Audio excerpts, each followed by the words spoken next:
Antoko ADM tarihany Ramatofaniry Soa Herinaivo nitory andrajoelona eny anivon'ny HCC. Fanjakana Frantsay anohana a Madagasikara amin'ny zotram-pifidianana.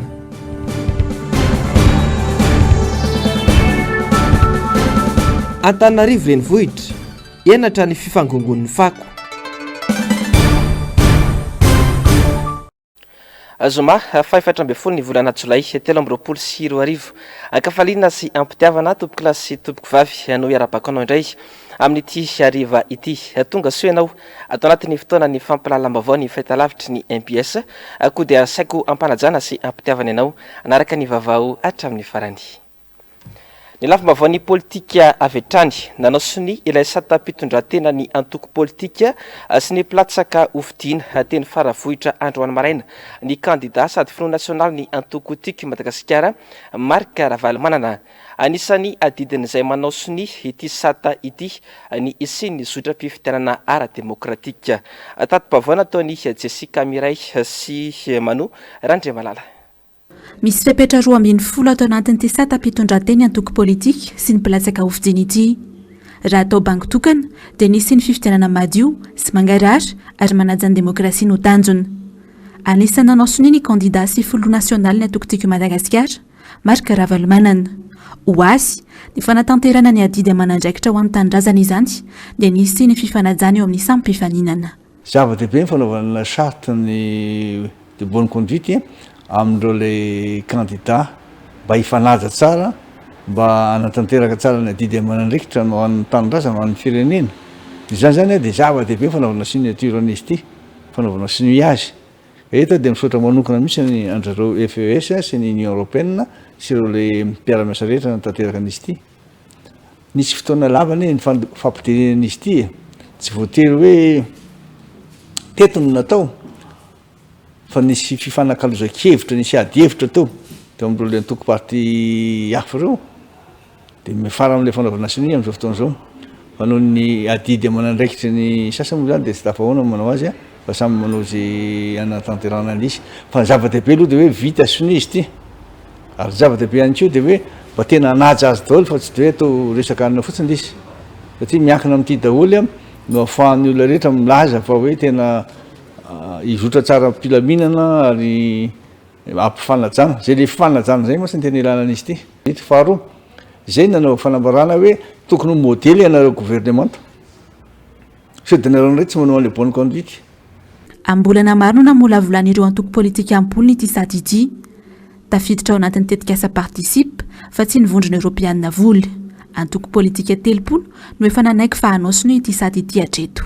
Tsotra mba hananana fifidianana marina mahitsy ao anatin'ny fifanajana tanteraka satria ny tanjona dia tena hoe mba tsy isian'ny violence électorale sy ny manœuvre frauduleuse mandritra ny processus électoral. Dia ny zavatra tena mahafinaritra ao anatin'ilay izy dia ny fandraisana anjaran'ireo antoko politika maromaro izay namolavola izany moa zany anisany reo resy lahatra hoe tena ilaina tokoa ny fifanajana sy ny milalao madio sy ao anatin'ny fifanajana ao anatin'ny mety atao hoe firaisan-kina koa. Ankoatra ny tiky Madagasikara dia nanao sony ity sady ity anko androany antoko PSD tariny Eliana Bezazy. Tsy nisy masitsivana ny fisafidianana ny antoko politika hanao sony sata-pitondran-tena fa izay antoko vondrona ary erivelona politika ary kandida irosaka hofidiana mahatsapa fa andraikitra goavana no sahanin'izy ireo amin'ny fahafahan'ny olom-pirenena maneho ny safidiny. Manaiky anko fa fifidianana no any lalana demokratika ekena ahazahoana maka fahefana ny afaka manao sony ity sady ity avokoa. Isan'ireo firenena mampiasa vola be indrindra eto amintsika i Frantsa. Orinasa Frantsay 520 raha kely indrindra no hita eto Madagasikara ary Frantsa no mpanjifa faharoa ny vokatra avy eto Madagasikara. Tafiakatra 1 miliara euro ny fifanakalozana ara-barotra eo amin'ny firenena rotota tamin'ny tondasa.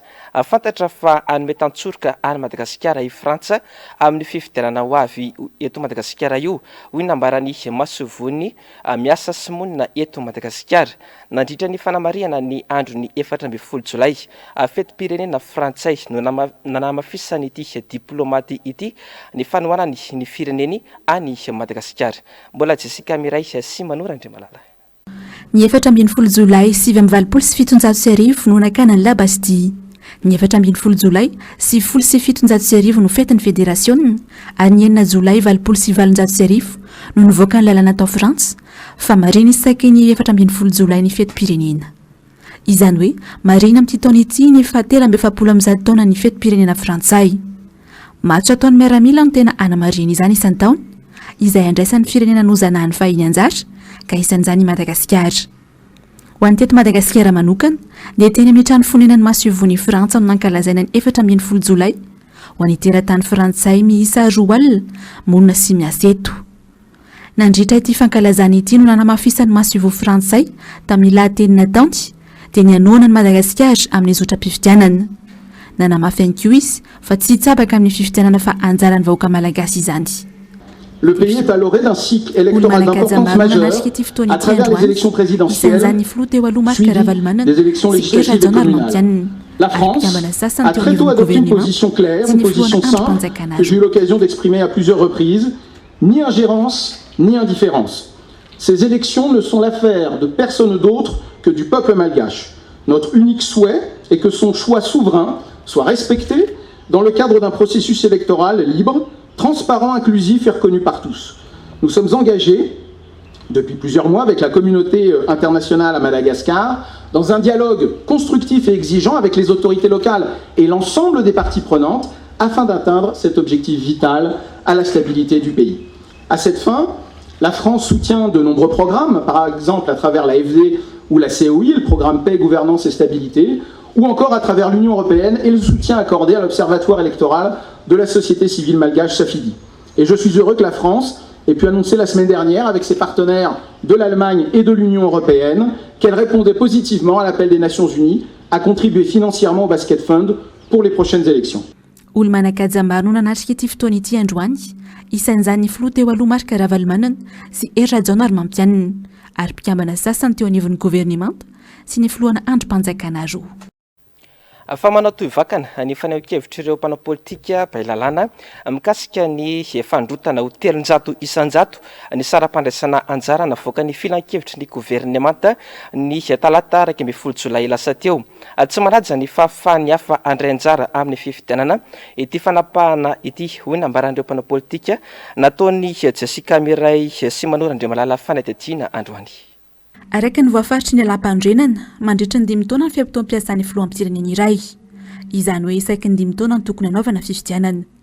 30 andro raha kely indrindra ary 90 andro raha ela indrindra mialohan'ny fahatamperan'ny fiampitoam-piasana no hanaovana ny fifidianana. Izany hoe efa ela no fantatra fa hisy fifidianana amin'ny taona 2024 ity. Nanaitra ny maro anefa nahita fa nasondra ny fanjakana avy telo endy no ny tamin'ny fifidianana filoham-pirenena ny taona 2024 ny saram-pandraisana anjara amin'ity fifidianana ity. Mazava ny fanapahan-kevitra fa natokana ho fananam-panambola ny fifidianana. Tsy mijery ny olona manana viany ary mametra sady ny mpifaninana. Ny olona manana fahatokisana zany amin'ny mponona tsy mila matahotra. Ila mifoana. Zao zavatra mitranga amin'izao fotoana zao a. Zay mahatonga ny teny hoe aoka ianareo amin'ny gouvernemanta mba tena ho modèle. Zao sady efa misy le tsy fanajana manakana sasany mba tsy hirotsaka 200 millions d'ariary ve iananan'ireo le parti sasany mba manana ambition. Za aloha tsy afianako za tsy matahotra zany e. Azoko fa zay matahotra no fa mampalelo azy sasany hoe mba te ampiseho izy maizy azy mampitarika politika azy nefa noho ilay tsy fananany andriza dia mangina. Tsy nihevitra intsony araka izany no hanan-danja fa ny vola. Izany hoe na manana ny vina sy mitetika sapapandrosoana azy ka rehefa tsy manana io sorabola io dia tsy afaka hilatsaka. Ny karama farany ambany ato amintsika nefa 5,000 alina sy 2 ariary. Fa ny tena olana dia l'esprit ny lalàna eto amintsika dia manome fahefana ny malagasy rehetra hirotsaka. Amiko fa misy blocage ny zavatra iny satria mba eretrereto hoe ny karama farana ambany zao ohatriny ka raha ohatra misy olona manana karama farana ambany manana hevitra te hirotsaka ao filoham-pirenena dia ahoana ao anatin'ny 4 taona zany izy 30 taona sa 40 taona voafeno an'ilay 200 millions d'ariary fifidianana mialony fotoana ity mitanterahina eto amintsika ity mazava ny lalàna fa tsy tokony hovaina ny sara-pandraisana anjara fa izay napetraka tamin'ny fifidianana teo aloha no mampiariny ankoatra ny sara-pandraisana anjara dia mbola vola be ihany koa no laniny kandida mandritry ny fampelezan-kevitra atreto moa dia tsy mbola voafaritra izay vola azon'ny kandida sy ny antoko politika ampiasaina mandritra ny fifidianana eo amin'izay lafim-bavao izay atrany filana sotasota ny fametrahana ny sorabola oronjato tapitrisa ariary ho fandraisana anjara an'ireo kandida hirotsaka ho fidiana ho filoham-pirenena hoy nambarany sombam-bahoaka Brunel Razafitsiandrova androany nitondra ny fainoan-keviny makasika izay moa ity olo-mofidy ity Germain Menjanary sy Andry Rakotomalala ronjato tapitrisa ariary sarotra ho an'ny malagasy ny ahita izany amin'izao vanim-potoana izao hoy ny député Brunel Razafitsiandrova momba ny fandraisana anjaran'ireo kandida amin'ny fifidianana ho filoham-pirenena tsy ampilamina ny fandraisana fanapahan-kevitra tsy ampiheverana tahaka izao hoy izy voasaka ny vola ny hevitra tokony ahafana mitondra fandrosoana ho an'ny firenena hoy hatrany ny nambarany roa tapitrisa ariary na 1 milliard FMG vao afaka mirotsaka za manokana dia mihevitra ary maro ihany koa ny mihevitra fa tsy feno reo fipetra zay takinina rehetra miresaka fifidianana satria misy karaktera eny fa na ny communauté internationale na ny firaisamon'ny pirenena mitaky ny karaktera inclusif ny élection raha ohatra ka hoe 1 milliard FMG zany ny caution iza malagasy madio fitondran-tena mahitsy fiainana mety anana an'izany miresaka tsika karamana piasa sy migy roa etsy ariary nefa rehefa iroso am'izay fametrahana olona tokony hitondra n'ity firenena ity zay tsika dia tonga dia midangana be ary amin'ny 1 milliard ary za manokana mahita fa élection tsy inclusive raha ohatra ka zany caution zany ny arandrehetra nahita ny vokatry ny fampiasana vola be tamin'ny fampelezan-kevitra ny taona 2024 izay nataony Rajoelina ny vahoaka no mijinja izany ankehitriny voalohany voageja zay mpitondra ho avy eo faharoa lasa antoka ny firenena jereo tsara averimberiko foana hoe ohatrina ny karama farany ambony indrindra ho an'ny mpiasam-panjakana eto Madagasikara za manokana mahita fa tokony hitodika any amina olona mpiasam-panjakana hitodika amina olona manana an'izany fisainana atsona hoe mieritreritra an'izany hoe chose publique na mieritrretina an'izany hoe intérêt général zany tsika manomboka izao fa raha tsy zany tena manahirana be mieritreritra an'ilay satria ohatra ny lasa affaire lasa business daholo ny zavatra rehetrarehetra satria ilay kolotsaina nanabeazana ilay kolotsaina namola volana samy hafa be mihitsy nanamafy ity solomba-vaombahoaka ity fa tokony atao mifanaraka amin'ny zava-misy ara-toekarena eto amintsika ny sorabola ho fandraisana anjara amin'ny fifidianana ho avy fa tsy manara-dalàna ny fanapahan-kevitra noraisin'ny filan-kevitry ny gouvernement tantalatalasa teo izay nampiakatra ny sara-pandraisana anjara amin'ny fifidianana filoham-pirenena ho lasa ronjato tapitrisa ariary efa voafaritra ny lalàna fehizoro 2024 tsipika aotraotra sivy tamin'ny fifidianana filoham-pirenena ny taona 2024 raha teo no mikasika ity fandraisana anjara ity toy izao indrindra ny fanazavana entin'ny pailalana iray raha niresaka tamin'ny Jessica Miray sy Manora Andriamalala. Nivoaka ny talata iraika ambin'ny folo jolay teo tao anatin'ny filan-kevitry ny gouvernemanta ny fiantsonany mpifidy ka ny 9 novambra 2024 no anatontosana ny fiodinana voalohany amin'ny fifidianana filoham-pirenena. Ny 20 desambra kosa no irosona amin'ny fiodinana faharoa. Nivoaka niaraka tamin'izay ihany koa ny sara-pandraisana anjara ho an'ny kandida hifaninana. Tafisiakatra 200 tapitrisa ariary, ny tombo 300 isanjato ny tamin'ny fifidianana ny taona 2024. Tsy ara-dalàna izany ary tsy ara-demokratika ihany koa. Mazava ny efa voafaritra ny lalàna fehizoro 2024 tsipika aotraotra sivy mikasika ny fifidianana filoham-pirenena andiny ny fahasivy tsipika fahefatra fa rehefa fifidianana atao mialoha na élection anticipée izay tranga ankehitriny dia mijanona amin'ny volana aloha teo aloha ihany izany hoe 20 tapitrisa ariary tomin'ny tamin'ny taona 2024 ihany no tokony vola alohan'ny kandida hiarika ny fifidianana filoha am-pirenena amin'ity taona 2024 ity dia tsy manara-dalàna izay fampiakarana ny caution izay ny antony dia satria zao efa azafaina ombieny fa io lalàna io dia misy ny atao hoe antanatohatry ny lalàna zay zany le ataontsika hoe hiérarchie des normes eo amin'ny pahy lalàna ny lalàna mifeny fifidianana filoham-pirenena dia nametraka tsara fa hoe raha misy élection anticipée dia ilay caution izay tamin'ny élection présidentielle farany no tazomina ny zavatra misy amin'izao fotoana zao dia misy élection anticipée zay dia tokony ho tazomina zany ilay montant voaresaka tamin'ny fifidianana filoham-pirenena farany teo ny fampiakarana 300 isanjato araka voalazanao teo zany dia mazava fa tsy manaraka ny lalàna dia mbola averiko ihany fa loi 2018-009 relative à l'élection présidentielle tsy tokony hovana amin'ny alalan'ny fanapaha-kevitra zay raisina ny gouvernemanta misy ambadika politika no azo andikana ity fanondrotana ny sara-pandraisana anjara ity eo ihany koa ny tsy fanajana ny demokrasia satria tsy ho afaka andray anjara avokoa ny olo-pirenena tsy manam-bola kanefa manana viana fampandrosoana ho an'ny firenena fa ho ampiasainy mpitondra fanjakana amin'ny zavatra fa ny volan'ireo kandida irotsaka ho fidiana filoham-pirenena izay tsy hahatratra ny vato 10 isanjato mbola mitana ny isain'ny mpanara-bavao no sady mbola miteraka ady-hevitra ny anivon'ny fiarahamonina moa ny fanapahan-kevitra no raisy ny filan-kevitry ny gouvernemanta ny talata lasa teo iny ny bantoerana atao anatin'ny fandarana miara-manonja androany ankombo ny momba izay nantsiprian'izay avitra ny ary amin'irindra tsara ny Mathieu Prince fitadiavam-bola mivantana ataony mpitondra fanjakana ny antony nampiakaran'izy ireo ho 1 miliara iray-bilanja na 900 tapitrisa ariary ny caution na ny sara-pisoratana anarana amin'ny fifidianana filoham-pirenena hoy ny solombavam-baoaka Todsoa Andriamampandry. Tediavinareo ampiasaina amin'ny zavatra hafa ireo volan'olona zay kandida reo any amin'ny filanareo.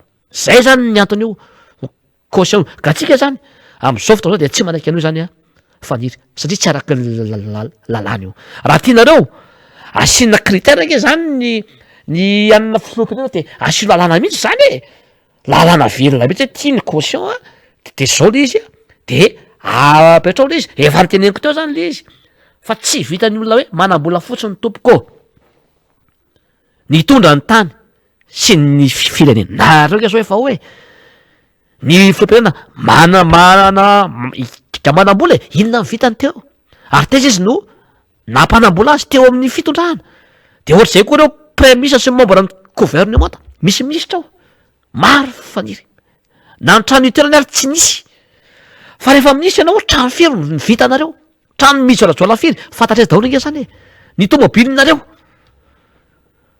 firy zany hoe le volam-panjakana zany nahodinareo ao dia nareo menakavo no mpanan-karena ary ny adina-kibony tany malagasy no ahondranareo. Tsy fotoana izao ikitiana ny lalàna mifeny zom-pirenena malagasy ho kosa ireo mpiatsihatra hafa tsy azoko tiana atao amboletra araka ny fiasan'ny mpitondra io lalàna io ho kosa ny député Rastany.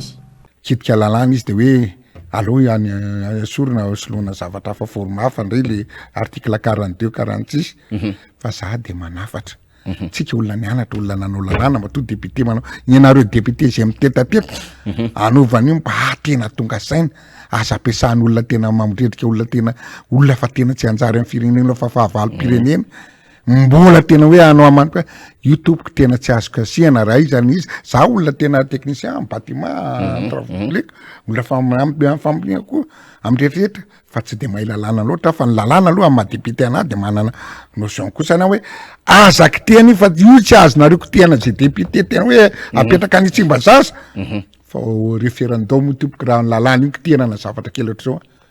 Ny fandarana miara-manonja moa dia arahinao isan'andro manomboka amin'ny 7 ora sy sasany.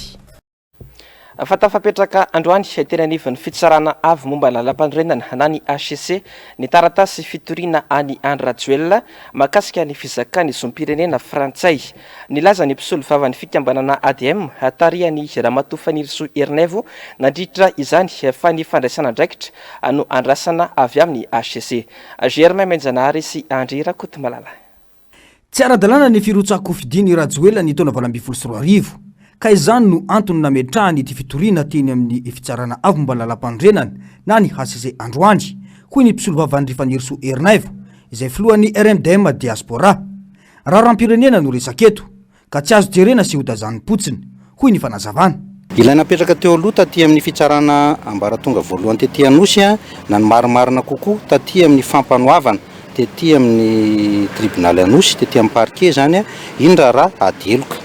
Fa ity kosa dia mahakasika an'ilay candidature ny filoham-pirenena.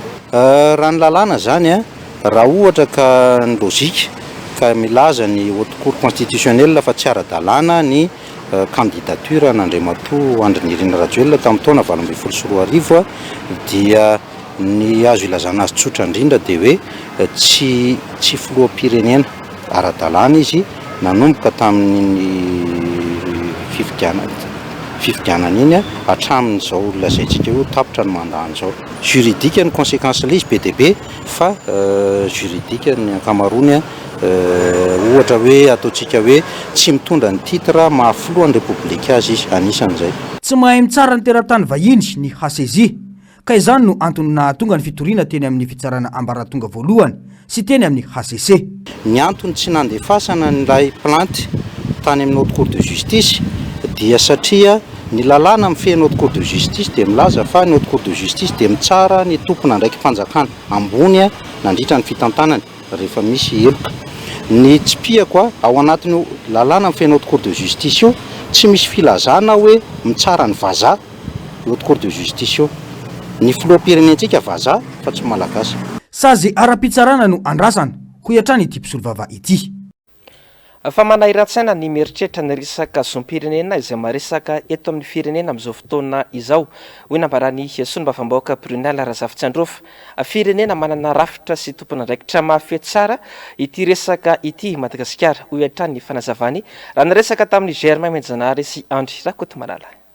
Ny fitsarana avo momba ny lalam-pandrenana na ny HCC no tokony andrainy andraikiny mahakasika ny fizakana zom-pirenena frantsay any filoham-pirenasa malagasy. Hoy ny solombavam-bahoaka Brunel Razafintsandraofo, firenena no resaka eto ka tsy tokony olalaovina tahaka izao. Manahirana hoy ity solombavam-bahoaka ity raha toka filoham-pirenena no mizaka zom-pirenena roa samihafa. Hoy ny fanazavany.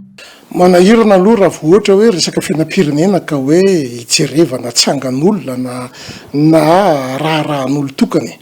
Raha vao miresaka fiainam-pirenena zany dia tokony hoe ho an'ny be sy maro ho an'ny tombotsoan'ny maro anisa foana ny tokony antefana sy andinihana sy jerena ny raharaha samihafa.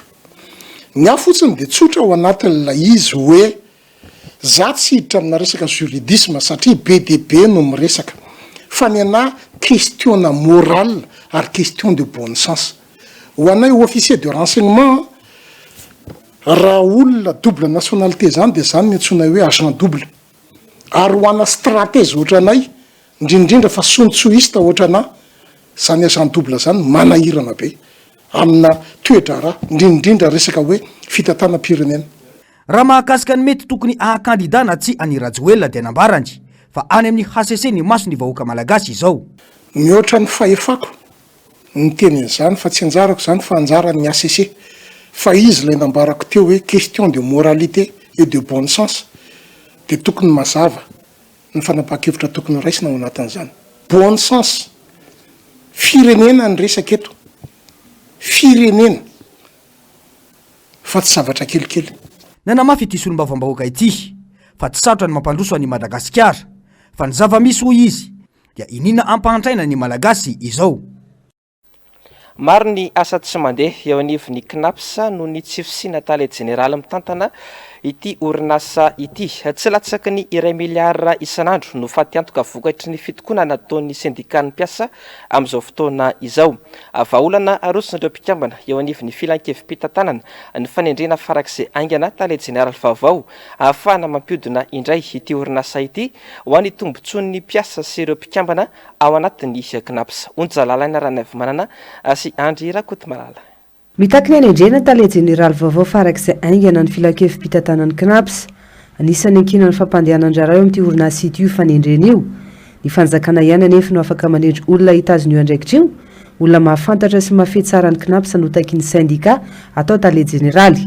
efa herinandro maromaro izay no tsy nanana tale jeneraly ity orinasy ity atao aoriana mpidirana ponja vonjimaiky any tale jeneraly mpitsolotoerana ity faran'izay tsy afaka mandray ny andraiky ny itsony na dia efa nivoaka ny fonja aza mba eritrereto fotsiny hoe orinasa mampiditra 1 milliard par jour tsy odina noho ny tsy fanendrena noho ny fianahana ny fanjakana mialasiny zay no amaiky aminay am'izao tonga zao hoe sokafy io tendreo io firekina ny fiainan'ny mpiasa fiainan'ny mpisonono fiainan'ny firenena zay solodignan'ny mpiasa sy mpanendry DG ny KNAPS fa mpiara-miasa amin'ny KNAPS satria zay manasolotegna ao amin'ny conseil d'administration ny KNAPS tsy miodina nefa zay raha sy voatendry ny DG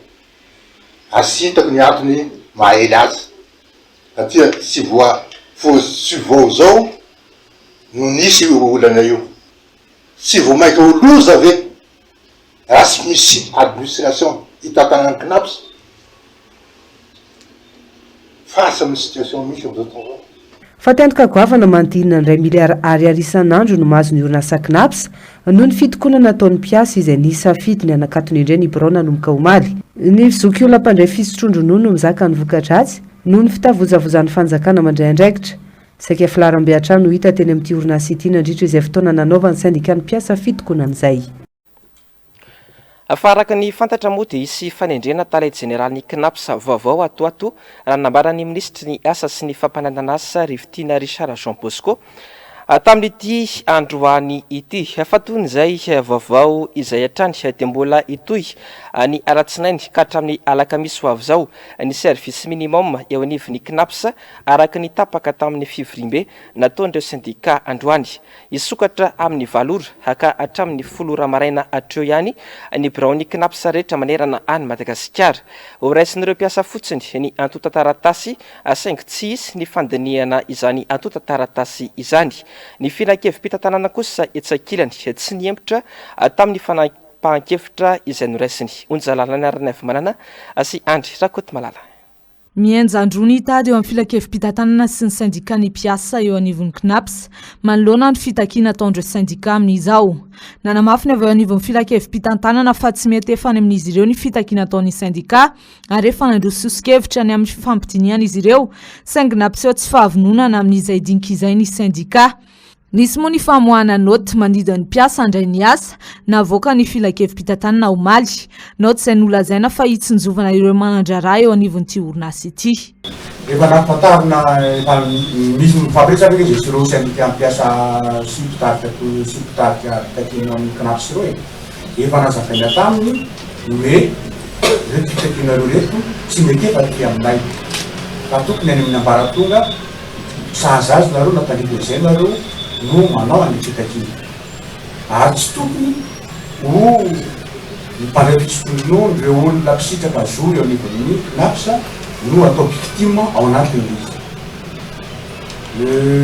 mitokotina moa resaka ary tamin'ny voalohany dia mifanarahana fa hoe anangana commission iombonana miaraka hijery ny filetavana vahaolana inona aby ireo ambaratonga iverina fa tokony iaraha miasa ka hitsinjovana ny fampandehananjara eo anivon'ny KNAPS miemotra moa zareo ampazoana azy ohatrany tsy tena mbola misy fahavononana zany ny fahavidinika sy tady vahaolana nanamafy ny avy eo anivon'ny filan-kevim-pitantanana fa tsy manara-dalàna amin'ny fitokonana ataon'ireo syndicat manoloany noty nivoaka omaly iny dia nanatanteraka fivoriam-be androany syndicat ary tapaka nandritra izany fa hiditra amin'ny fanaovana service minimum ny mpiasa ny alatsinainy hatramin'ny alakamisy ho avy zao isokatra amin'ny 8 ka hatramin'ny 10 ora maraina ny biraon'ny KNAPS rehetra manerana nosy andrany antota taratasy rehetra ny mpiasa mandritra ireo fotoana ireo saingy tsy afaka hikirakira ireo antota taratasy ireo raha nitapaka nandritra fivoriam-be androany io famiteraka olana maro amin'ny fitantanan-draram-panjakana ny aretina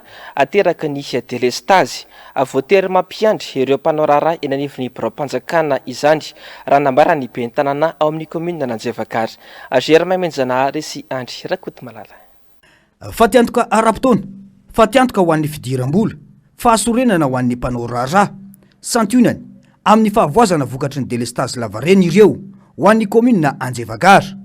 Ao anatin'ny fotoam-piasana indrindra no tapaka ny herinaratra ka voatery mitsahatra ny asa rehetra ary dia miteraka fahasorenana ho an'ireo mila taratasy sy ny raharaha eny anivon'ny komina izany. Ho an'ny komina Anjevagara manokana aloha isan'andro zany zay misy eo amin'ny adiny 3 eo maraina tapaka ny jiro dia ohatra izay koa ny hariva tena hoe tsisy asana mihitsy le izy dia ny anaovanay anazy moa zany rehefa tapaka ny jiro dia tena mijanona mihitsy ny fampandehanan-draharaha indrindrindra hoe le olona mitady taratasy mpanjakana fa rehefa miverina indray rehefa aveo ny jiro dia amin'iny zany ny mpiasa ny manararoatra kely mamita an'izay asa tokony hovitaina dia tena misy fiatraikany ngeda be sady tsy resaka ara-bola ihany fa indrindrindrindra le qualité du service ataon'le commune zany dia be dia be mpanjifa ny tena menimenina dia lasa alaolana zany eo anivon'le commune ny fatapahan-jiro.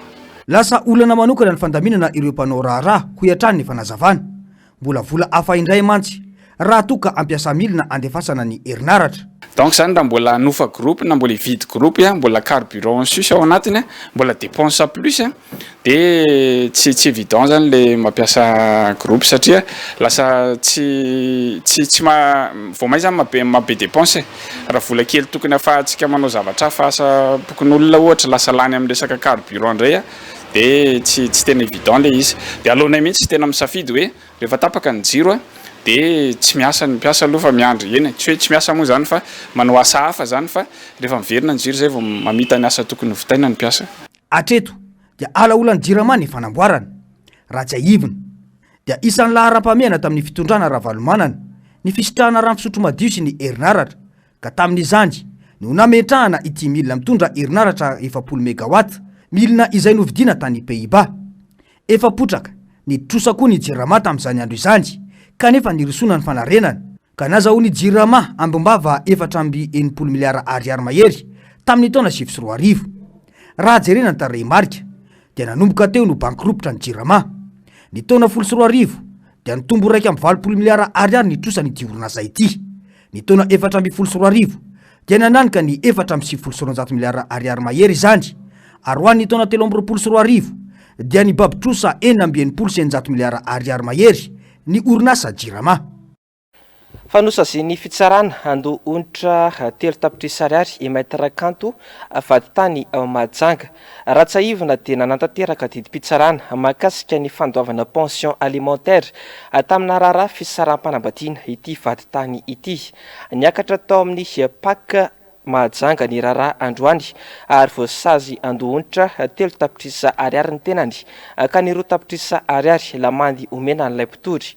Ankoatra izay tsy afaka manao ny asa-panjakana mandritra ny 2 taona ny tenany afaka noho ny fisalasalana kosa ny vadilay rangampitory. Fa atota taratasy manamarika ny antom-pisina ny kopia raha ny eto amintsika nefa dia betsaka ireo olona no tsy manana kopia akory. Ho fanamavanana ny fanaovana kopia ho an'izay mbola tsy nahazo no antony nanantanterahany komina Alasora ny fanomezana kopia tamin'ity androany ity. Germain Menjanary sy Andry Rakotomalala. Na hianatra, na hiasa, na hanao raharaha hafa toy ny karapanondro dia isan'ireo antota taratasy takina ny kopia nahaterahana. Tsy vitsy amintsika malagasy nefa no tsy manana kopia. Ho an'ny Alasora dia 8 ireo sitraka kopia faobe. Tanjona ny anamahivanana na ny fanomezana kopia ho an'ireo olona latsaky ny 20 taona eny anivony ity komina ity hoy ny fanazavany be ny tanàna. Tamin'ny taon-dasany 300 mahery ny Alasora tamin'ny 2 taona lasa satria tao alohan'izay efa tena tsy nisy ny jugement supplétif zany hoe efa tany amin'ny efa taona lasa talohan'ny tamin'ny 1.20 zany no nisy ny fitsarana kopia faobe farany dia tamin'ny 1.20 hatramin'izao zany io 20 zany hoe ao anatin'ny 2 taona no misy an'izay 20 zay ary zaza latsaky ny 20 taona ireto tsarain'androany reto izay akizy no akamarony. Isan'ny olana tsy azahoan'ny olona kopia ny fiterahana eny amin'ny renjaza ho iatrany ny fanazavany. Ny eto Alasora moa araka ny voalaza ombenombeny ny olana lehibe ho an'ireo renjaza izay ray aman-dreny moa zany tena marina kokoa izay taraika manao an'le déclaration eny amin'ny commune ao anatin'ny 3 andro dia ireo atao hoe ray aman-dreny avy any ambanivohatra izay mifindra monina ety amin'ny commune Lasora mitady asa dia zatra ny fiainana any ambanivohatra mampiteraka amin'ny renin-jaza no sady ihany koa misy ny fatahorana izay manantona ny birao dia miandro foana ny fitsarana copie faobe tahaka tony zany dia androany zany amin'ireo fokotany 20 no misy an'ireo 20 miampy an'ireo ankizy 20 zay mbola tsy nisoratra anarana no ezahana ho tsarainy eto androany ary ao anatin'ny 2 volana 2 volana eo zany araka ny fifampiresahana tamin'ny mpitsara ny faharetany atao hoe fikirakirana ireo atota taratasy zany dia hivoaka ny kopian'ireo zazy ireo.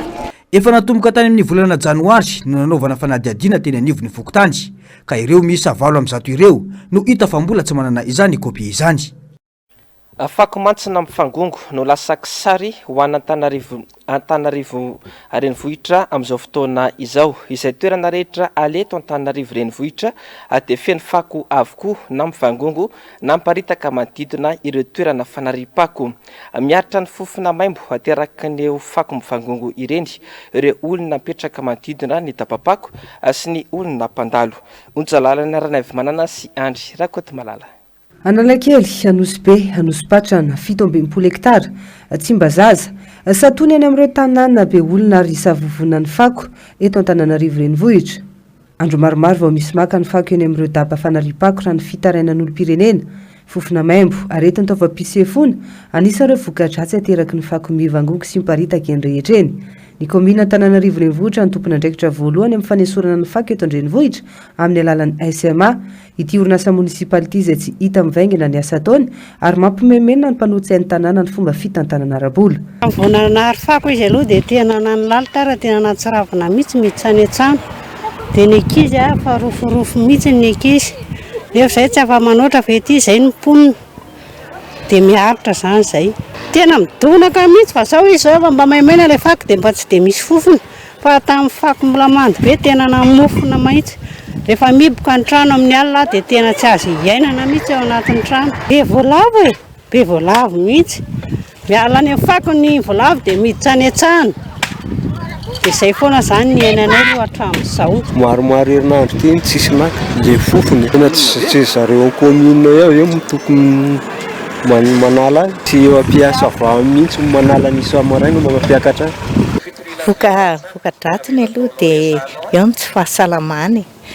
Ny retina mahazo ny olona ety zao dia mikohaka dia seriserena.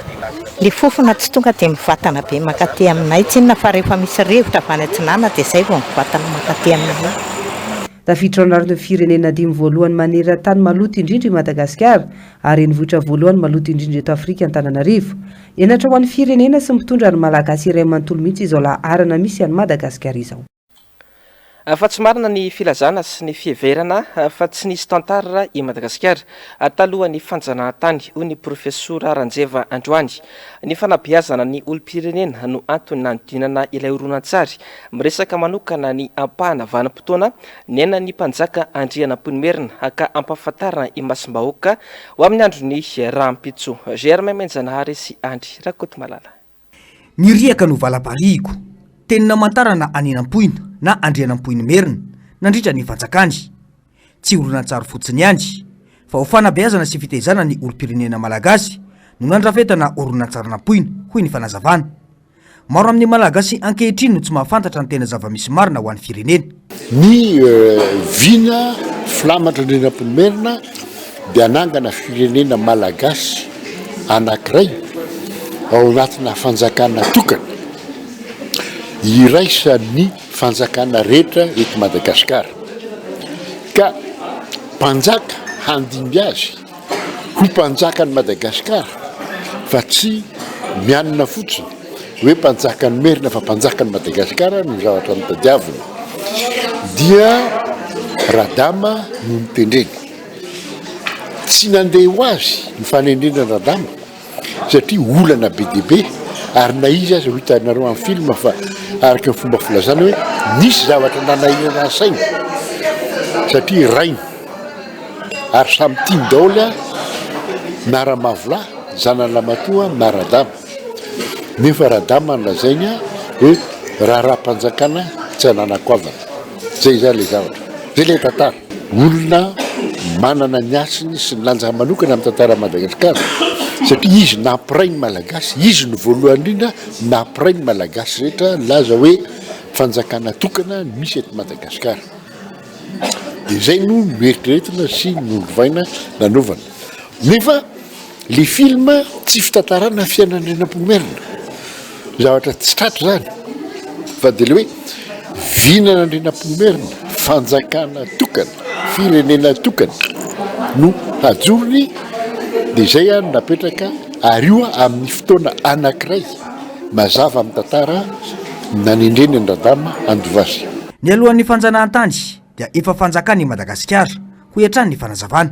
Nisy teto daholy ny fepetra rehetra ilaina ananana ny satan'ny fanjakana eo anatrehan'ny lalàna sy eo anatre amin'ny zao tontolo zao dia nekena fanjakana malagasy tamin'ny taona 17 amby 1817 nanaiky fanjakana anglisy fa radama no mpanjakany Madagasikara.